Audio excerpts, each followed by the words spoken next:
Now, on 105.9 FM and streaming worldwide on the WMAL app. O'Connor and Company.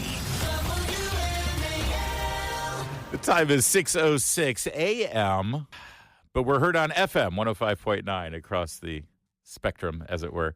Thanks for tuning in to O'Connor and Company. It's Julie Gunlock, who Feeling really a little salty. loves being put on the spot on things.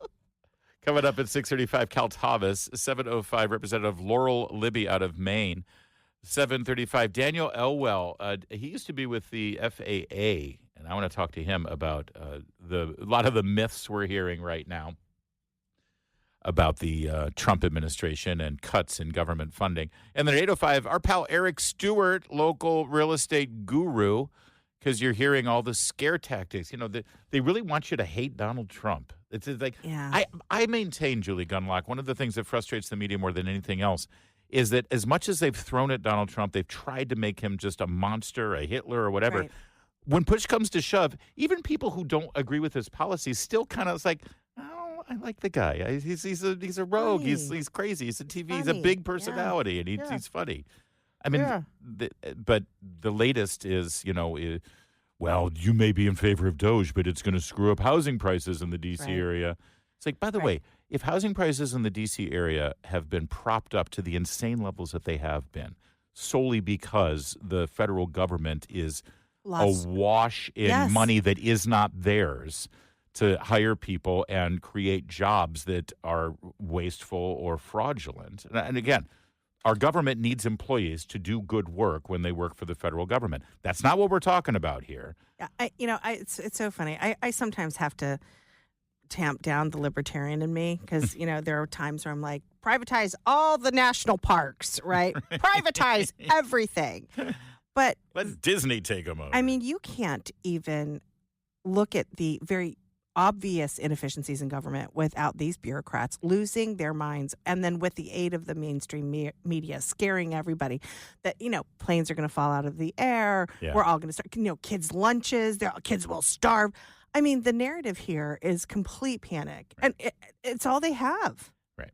And so the fact of the matter is the real estate market is not damaged right now, and Eric Stewart will talk about that.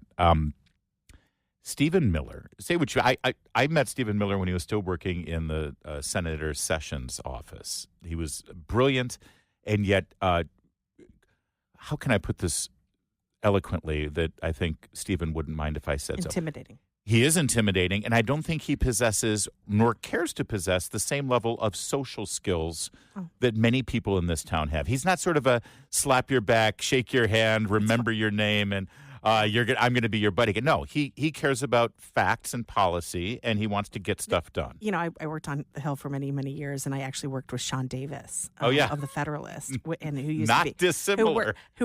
Although he's very funny, and he's very socially Stephen Miller's capable. funny too. Yes, but so I don't want to say that about Sean, but honestly, intimidating, and just when you talk to him, he knows he's the smartest person in the room. And you know what it is? In Washington, D.C., there are people who you can tell right away that their top priority is to make sure that you like them.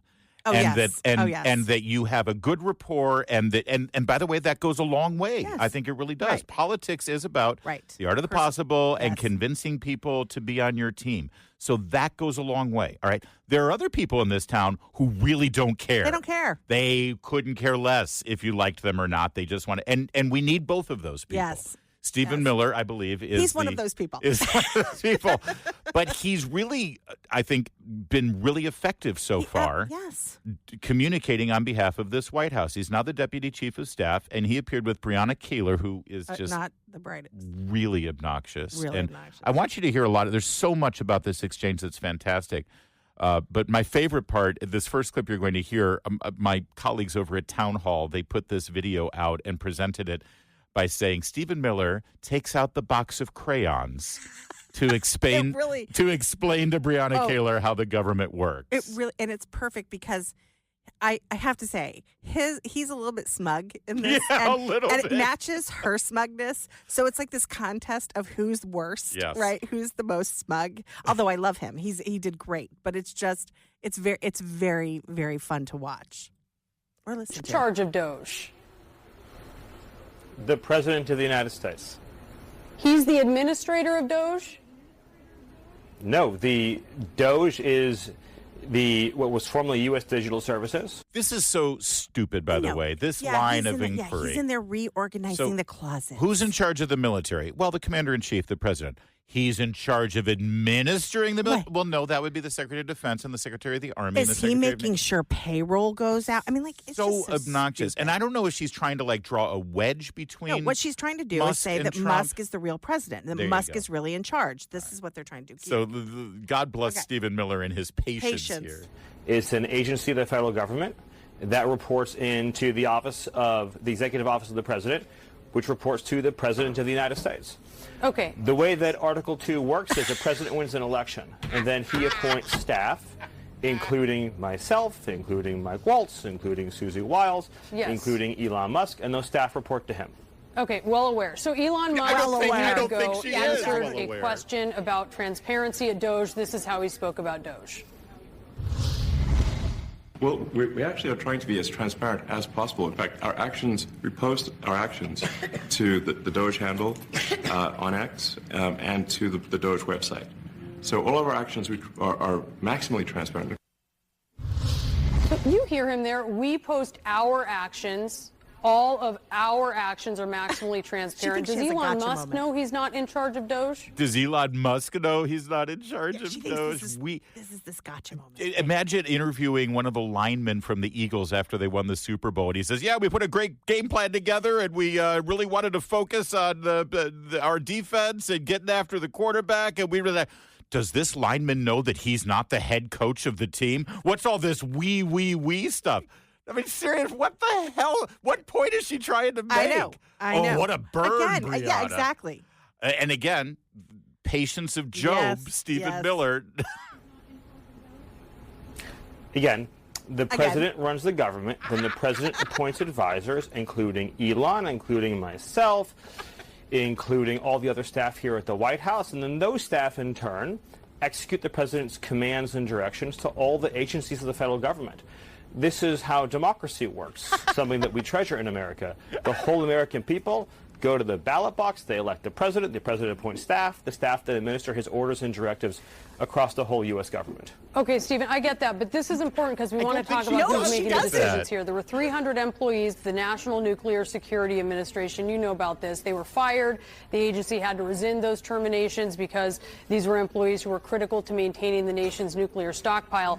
So then who is it making those decisions of which federal employees are terminated? All right, so we'll pause there. We'll continue this in a moment. By the way, I wish Stephen Miller had said, now I know after 4 years of Joe Biden and not knowing who the hell is in charge of that White House, I can understand you not getting this, Brianna. So thank you for the opportunity to do a little Schoolhouse Rock action here. Article 2 kills me. Explain how these things work. But now she's very concerned about people being fired who are in charge of the nuclear stockpiles. By the way, I don't think she was ever worried about the bald dude who wore stolen dresses and ended up being arrested and convicted of grand theft at an airport. Yes. That person was in charge of our nuclear stockpile. This whole question of, they had to fire all these people and then they had to bring some of them back. That's how you do it. You ask anyone who runs a corporation, you go in and say, all right, you're all fired. Now, let's talk about who we're going to rehire. Right. And you figure out who's good and who's effective, and that's how you do it. That's what you're supposed to do. Right. I mean, pull it out of the roots. If they have figured out that they actually needed someone who was let go and you let them, that's good. A good thing. It means they figured something. All right. So we'll hear Stephen Miller's answer to this and the exchange that continues. It's fantastic. Oh, and then they get to talk about illegal aliens, which is, by the way, I dare you to try to go toe-to-toe with Stephen Miller on immigration policy because he's forgotten more about this than anyone in this town. And Breonna Taylor does not end well for her. Coming up in a moment. First at 6:15. WMAL, making sense of the news. By the way, one of the things they're trying to get at here, too, is that Elon Musk isn't even an employee of the federal government. He shouldn't be doing this. And it's true, by the way, that Elon Musk is a special appointee. That's right. I don't know what the title is, but let me just be clear, just so you know. Have you ever heard the name Anita Dunn? Anita Dunn. She was she was the person who had to quit the Obama administration because she gave a speech talking about how I believe it was Mao Zedong was one of her political heroes. You know, the person responsible for the murder of millions of Chinese people. Yeah. I mean, you got to break a few eggs to make an omelet, right? So Anita Dung got fired in humiliation and shame from the Obama administration. But, of course, in Washington, when you're on the left, that doesn't mean anything. In fact, you have a burgeoning career, which she did. She started her own consulting firm. She made a ton of money. During the Biden administration, she acted as the comms director for all 4 years of the Biden administration without ever actually being an employee. She was just like Elon Musk. And you didn't hear a peep from anyone. You know, let's talk about Jack Smith. Some questions about him being appointed as well. I mean, this is all fine and dandy when it's the left. We know this. But they're all trying to call into question Elon Musk's legitimacy and whether and he didn't say it. Miller almost said it, but he said, you know, this is an advisory position and they give their recommendations. And then he paused and he said, to an executive agency, which then reports. That executive agency is OMB. It's the Office of the Director of Office Management and Budget, and he is Russ Vought, and he was confirmed by the Senate. That's right. Nobody gets fired in any agency because of Elon Musk. Elon Musk's team makes recommendations, and then a person who is accountable to the president and oversight in Congress makes the final decisions. They're doing everything right. Chill out. Yes. All right, so this exchange continues now about the nuclear stockpile that used to be overseen by a bald dude who wears lipstick and a dress, and he was celebrated in this town by the Breonna Keelers of the world. Well, in that case, the Secretary of Energy would be the one. So what you're describing with the cuts in the Department of Energy, those are directed by the Senate-confirmed Secretary of Energy. Okay, so that was the Secretary of Energy's mistake. Mistake. Well, I wouldn't use the term mistake. I would say that it's pretty standard when you're downsizing government. You make cuts, you assess those cuts, you see who needs to be rehired, who needs to be kept, who needs to be That's not what happened here, though, Stephen. You know that. They were rescinded. These aren't normal things. These were terminations that were rescinded. I understand that even a temporary interruption in federal employment is a great crisis and catastrophe for you and for CNN. What the American people see is a government that is finally delivering a promise of accountability under President Trump. Thank you. He goes on to sort of elaborate on that, but it was a great response. And, boy, they keep doing this. I don't know if you've noticed this trend, but all of these hosts who are trying to, Margaret Brennan does this all the time, too. They make this fact-check assertion or whatever, and then they say, but you know that. You know that. You know better. You're smarter than that. You're just lying. You're just saying what you have to say for Trump. It's so insidiously insulting. It is All right. Then it turns to illegal immigration. Listen. Will DOGE employees be able to access individual taxpayer ID numbers and Social Security numbers? No. But also, keep in mind, you keep Will talking they be able about to DOGE access employees. taxpayer bank account information? They will not be able to access anything that any other appropriately authorized federal employee could access. When you keep talking about, quote, DOGE employees, you're just talking about federal workers. You're just literally talking about federal workers. So your question will be, can federal workers do their job? The job of the federal workers at the IRS is to prevent... Well, I'm telling you that is actually what you are asking. DOGE is part of the federal government. It is a term to describe the employees of the federal government who've been tasked with anti-fraud and anti-corruption activities. Again, you may not consider it a scandal that millions of illegal aliens are accepting and receiving taxpayer benefits. You might not consider it a scandal that millions of illegal aliens have stolen Social Security numbers and are committing rampant theft of American resources. You say that you're looking at widespread fraud in the IRS data, and you mentioned yesterday, and you mentioned again here, illegal immigrants who are getting child tax credits. Are you looking for that information in the IRS data? Anytime a crime is committed, of course there should be an investigation. Is it your position that if somebody who is Stephen, here are you looking for that is information in the IRS dollars? data? The federal government will find every illegal alien who is stealing American taxpayer dollars, and that is what Americans expect to happen. In the IRS I don't data even and fathom share the that with premise law of your enforcement? question. It's a simple question. Will you find that information in the IRS data and share that with law enforcement? If IRS investigators find illegal aliens stealing taxpayer money, of course they'll be referred to ICE. Of course they'll be referred to Homeland Security investigations. Of course it will be. But so I'm as exasperated. I was saying he's got the patience of Job, but it's starting to wear thin. You understand what's going on here. He says there are illegal immigrants who are benefiting and getting tax credits. They're getting tax benefits. They're getting false Social Security payments. They shouldn't be here, and we're going to find them. We're going to prosecute them. And she hears all of that, and what outrages her is that federal employees are going to be looking at IRS data to find criminals. I know. Not that the criminals are there stealing money from the federal taxpayer. Right. What outrages her is that a government employee is going to audit and find the wrongdoing. Well, you know what comes next. It's the AOC standing at the gate or standing at the fence crying. Because all of these illegal aliens who are getting tax credits or being able to get benefits because they have these Social Security numbers or what have you, are just people looking for bread. Like this is the next thing that the government is hunting down good, innocent people who really built this country. And they're pouring through your private tax information to get there. Yes. And that's what they're trying to get at. And that's what outrages them, not the fact that we're being robbed blind. It's there's more in this, by the way. Hopefully later in the program we'll get to. Now on 105.9 FM and streaming worldwide on the WMAL app. O'Connor and Company. 6:37, O'Connor and Company. Thanks for tuning in. You thought that the executive order to bar men from women's sports was enough, but apparently not. In the state of Maine, we had a dude just win the pole vault championships. 2 years ago, he finished in 5th place as a man, but he's now a champion female pole vaulter. It's all becoming so tiresome. It's 7:05. We'll speak with Representative Laurel Libby from the state of Maine about that issue. At 7:35, Daniel Elwell used to be with the FAA. We'll talk to him about this narrative that Trump's responsible for planes dropping from the air. And at 8:05, our pal Eric Stewart, local housing market expert, real estate agent, about whether DOGE and downsizing the federal government is really affecting the real estate market here. Spoiler alert, no, it's not. Larry O'Connor, Julie Gunlock, Cal Thomas joins us now. Cal, good one to you. How are you? Well, I'm all right. I'm fascinated by this story in Maine. Some of us guys in high school were always looking for ways to get into the girls' locker room. If we only knew, we could have changed genders. You would have stopped at nothing. This is like, I think we got to bring back a new Porky's sequel now. God.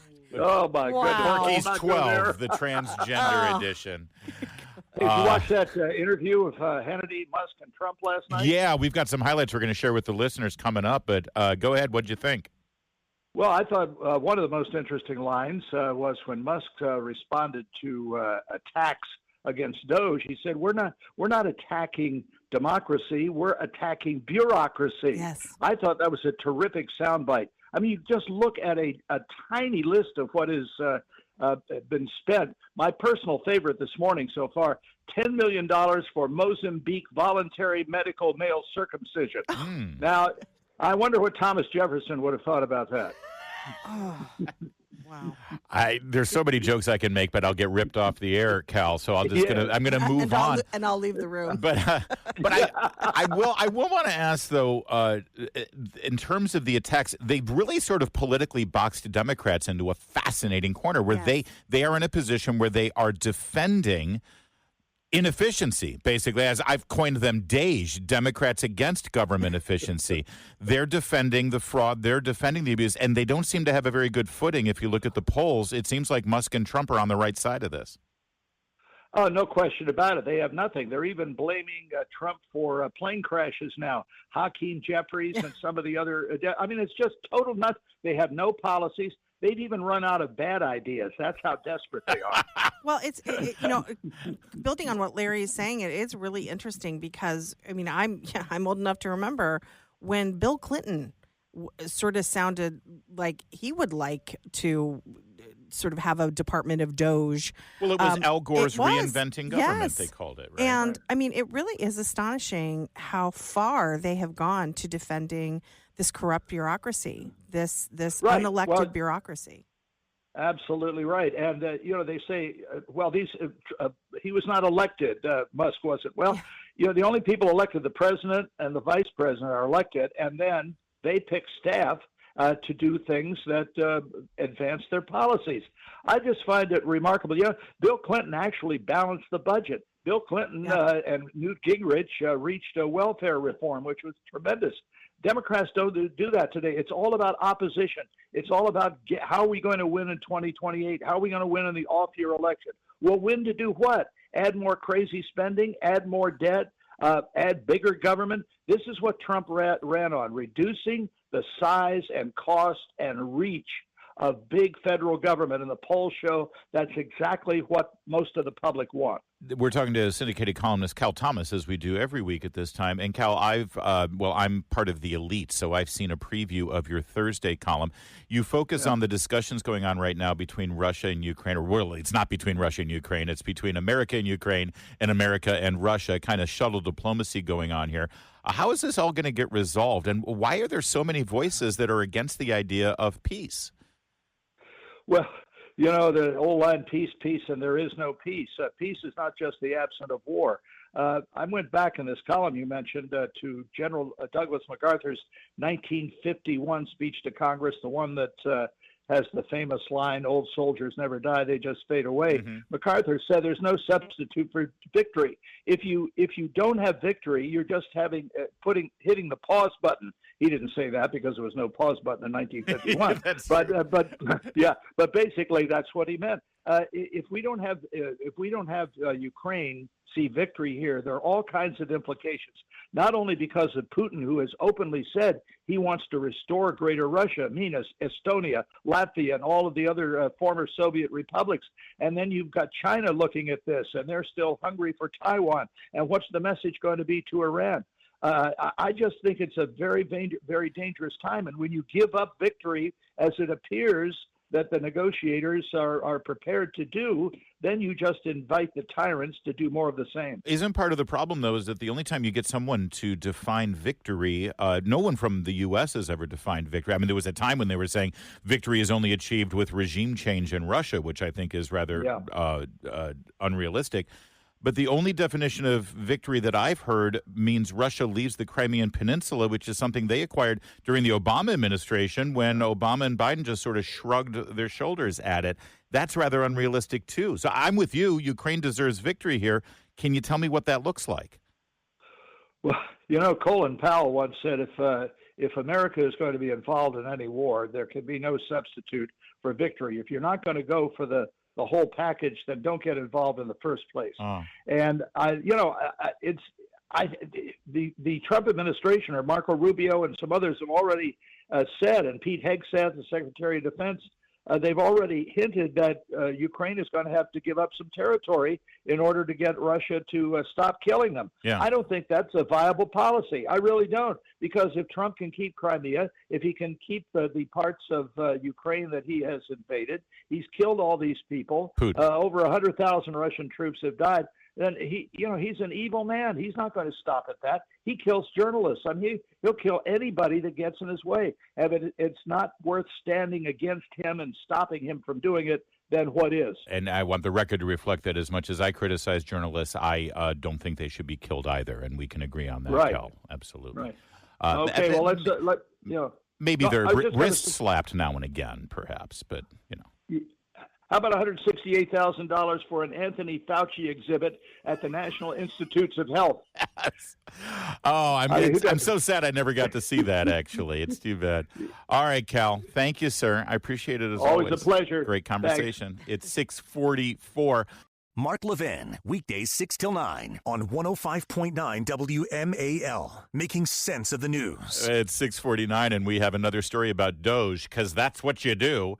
Obviously, the efforts to stamp out waste, fraud, and abuse and make the government run more efficiency is a worthy topic. And so we're got the latest here. You saw there was a temporary restraining order that was filed by 6 or 7 blue states. The lawfare continues. Right, against Trump. But now that was overturned. This temporary restraining order was overturned the next day. And you look and you see the judge, it's Chutkan. Yeah, I know. I saw this and I immediately went to Julie Kelly's Twitter page because I'm like, wait a minute, did she do the right thing? I only know Judge Chutkan because I'm used to hearing Julie Kelly say, Tanya Chutkan, like she's pronouncing the name of Chicago Satan. That Chicago accent is so great, especially when a word with a name like Tanya.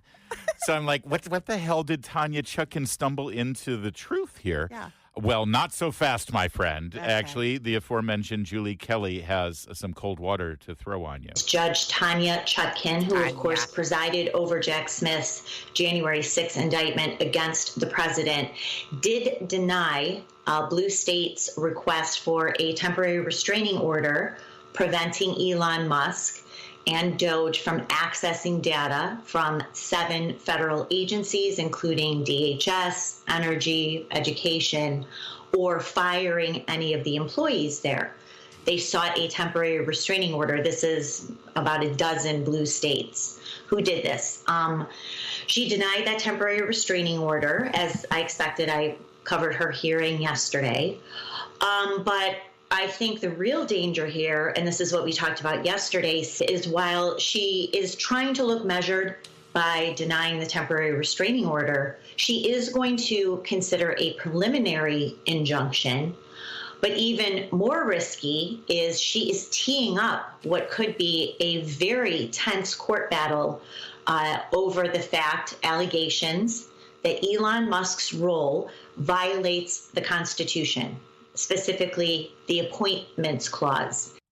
So there you go. This could be a larger issue that she feels like, okay, well, she's holding her fire. Yeah, and she's actually going to make this more of a constitutional issue, whether Elon Musk has any constitutional authority. Which again, I was really hopeful that Chutkan had come to her senses. Yeah, I don't think so. No. But there you go. There you have her straight from Julie Kelly. I think we're going to have Julie Kelly on the show from CPAC either tomorrow or Friday. So we'll actually get into it with her even more deeply. And it'll sound a little better than that report, which was Julie Kelly reporting from her bathroom, I think. That was what is that? This is the. I don't think Julie Kelly has to report for her bathroom. I guess think that's she probably true, has a built-in studio. Definitely an echo going on there. I do love the democratization, the fact that anyone can have a podcast and all that stuff, and she does report directly to her Substack. But buy a better mic, Julie. She is Come on. probably listening. Tone it down. And now she's not coming on tomorrow. It's tough love. 6:52. I'm sorry. Excuse me. We're broadcast professionals here. We're on 105.9 FM, and we demand good quality sound. And I'm not going to let go of that, okay? All right. That Joe Rogan's a hack. It's 6:52. I love Joe Rogan.